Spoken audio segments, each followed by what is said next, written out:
Jason Miles on our 73 Rhodes Mark 7 Active Midi piano.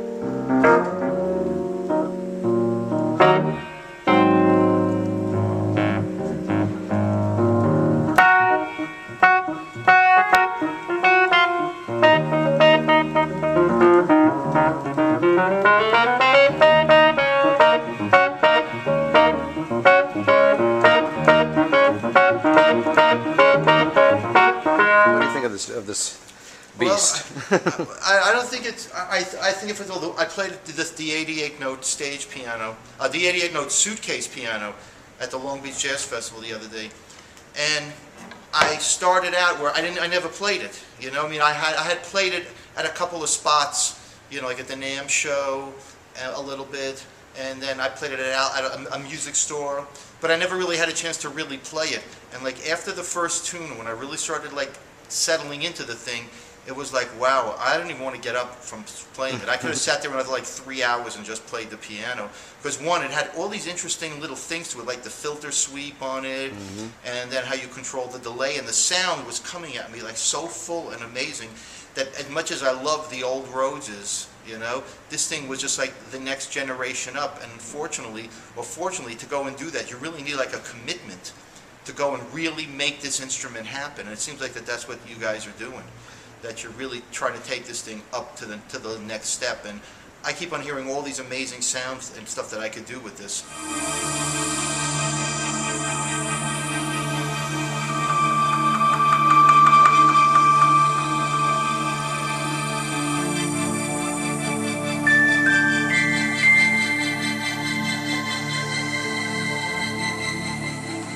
I really feel like just a really close step away to be able to create really new music with this instrument, because it was so retro in the past, and not to create it as a retro instrument, but you know, as crazy as it sounds, the music business and music is in such a strange place right now, you know, that maybe for keyboard players and guys that are real, you know, that really think about music and live and breathe music all the time, this is one of these kinds of instruments that could probably really go and bump things up to the next level.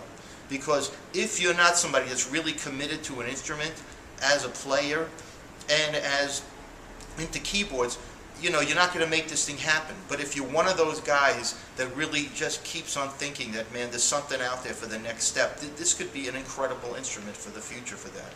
And what do you think about an analog instrument versus all the digital copies now? I'm not into, I respect the digital instruments, obviously, because it's opened up a huge world of stuff, you know. But I come from a place of back in the 70s and the 80s where when you heard instruments, they were all so warm all the time, you know.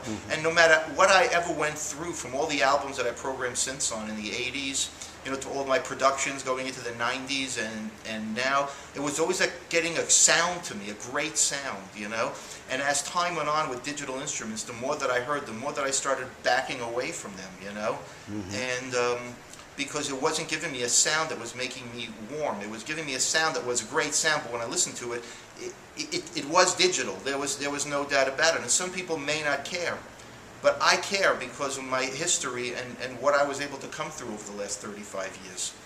Do you feel that you're more intrinsically connected to an instrument like this than a digital synthesizer? Because the first keyboard that I bought with my own money when I came back from college was a Rhodes. Now you have like an instrument that's really ready for that, and the music is ready for that also now. Yeah. It's ready to revisit and go revisit into the future, not into the past. Yeah. Because as much as somebody like me wants to think that, oh my God, this is the sound I remember, now I'm starting to think like, well, this is the sound that I want to create new music with. But the Rhodes was always an inspiring instrument.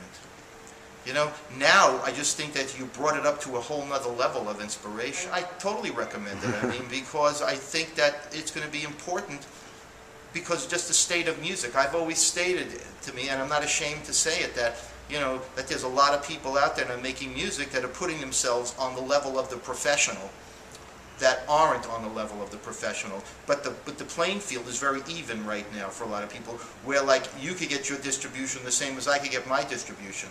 When, as crazy it is, you have an instrument like this, you just can't go and get by. You're not going to be able to get by using guitar loops and all this other stuff to make music on a Rhodes. You're going to have to be a real musician, and you're going to have to really be somebody that's going to want to commit yourself to playing something and want to help this instrument take you to the next level. I hope I'm making music on the roads in the future, because I think that over the next 5-7 years, this could be a very important instrument.